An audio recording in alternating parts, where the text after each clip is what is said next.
For decades, the globalists in Washington have led our country into one disastrous foreign war after another, whether in Afghanistan, Iraq, Libya, Syria, and now potentially Venezuela. The formula is always the same. Proclaim that the regime of the targeted country poses such a threat to the American way of life that the only thing we can do is go to war. Tell them that our intervention is a noble effort, one that will bring security at home and liberty to foreign lands, topple the government, and declare a new age of freedom.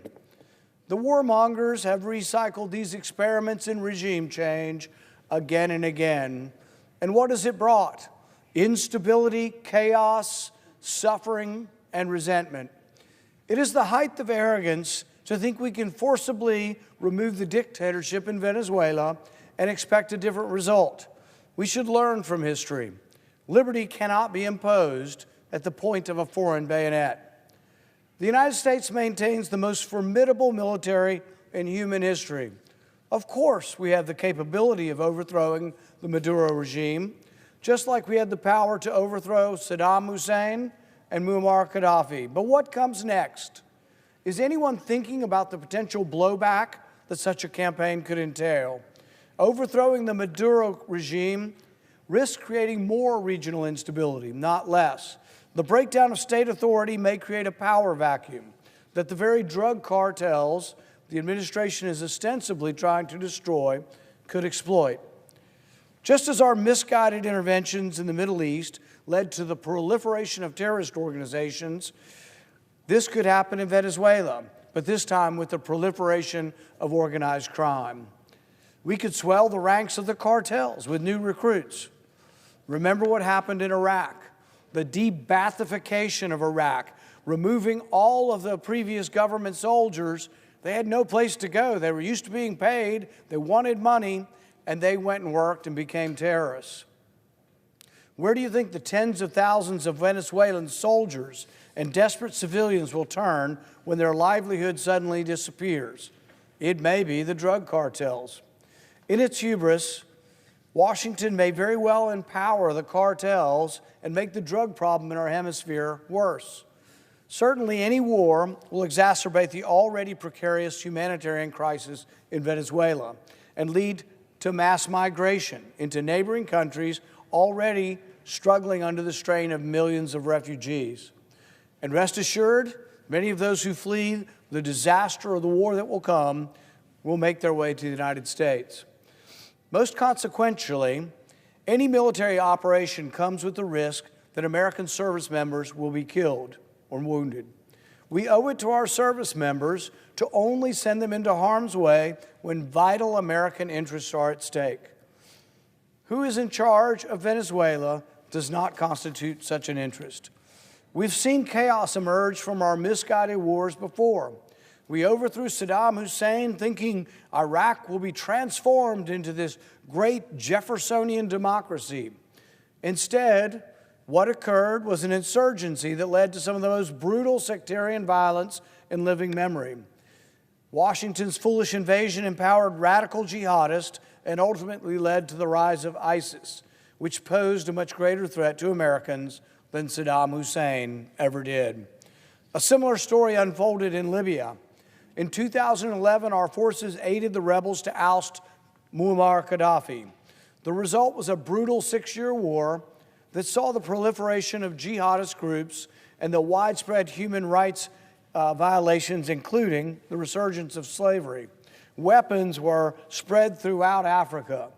Our intervention helped spur mass migration into Europe and contributed to widespread instability across Africa as weapons flowed from Libya into the Sahel and Sub-Sahara, where they continue to fuel conflicts and terrorism to this day.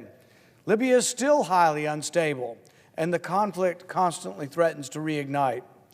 Like Saddam and Gaddafi, Maduro is unmistakably a dictator. He's a bad guy. He suppresses freedom of speech. He controls his people. There's no free voting. He treats people poorly, and that's an understatement. But there are a lot of bad guys in the world. There are a lot of dictators. There's a lot of socialism leading to starvation. it doesn't mean that the United States should carelessly risk its blood and treasure to go and topple every one of them.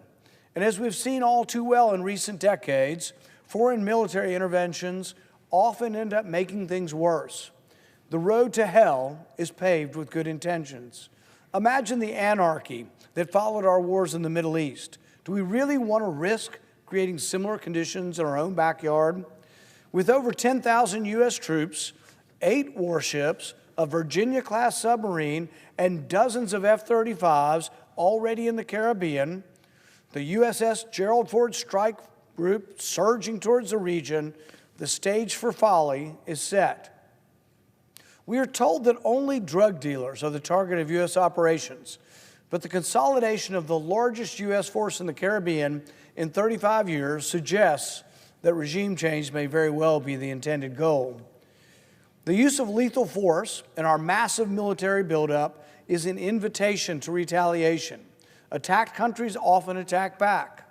It is our soldiers in the field of battle, not the senators on this floor, that will bear the brunt of the retaliation. By then, the time for debate will have passed. The Senate will have once again excused itself from the responsibility of governing, and the United States will once again be at war. Those who argue that small boats in the Caribbean are so dangerous that they warrant being blown out of the water must explain why, when some of the individuals happen to survive, they are not detained. The drugs are not scooped up and tested. The survivors are simply sent back to their country of origin. Wouldn't we ask who they work for? Wouldn't we detain them? Wouldn't we present evidence to a court and say what should be done with these survivors? We summarily shoot them when we don't know who they are, but once we pick them up, we don't summarily kill them. We don't even try them. The United States has now repatriated 2 of these survivors to Colombia and Ecuador.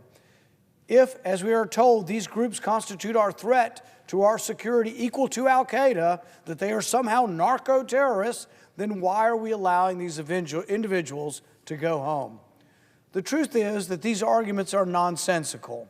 Drug traffickers aren't equivalent to al-Qaeda, and the executive branch does not have the authority to kill at will anyone, anywhere, at any time, for any reason. Repatriating survivors of the strikes suggests that the administration's lawyers are not so confident that their arguments about Article 2 authority will survive legal scrutiny. Or perhaps they're not confident that they can even bring drug convictions in a court. In addition to the strategic malpractice of pursuing regime change in Venezuela, there is also the inconvenient fact that the president simply does not have the authority to unilaterally launch wars. The founders had the foresight to recognize that the executive branch is the branch most prone to war, and they therefore made it clear in the Constitution that Congress maintains the exclusive power to declare war.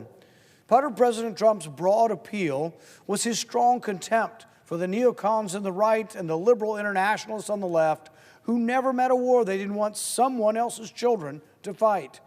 He rightfully criticized those in Washington who supported nation-building fantasies throughout the Middle East, yet now certain individuals within the administration seek to lead the president astray. I would advise President Trump to remember the wise words of his inaugural address, when President Trump said, "We will measure our success by the wars we never get into."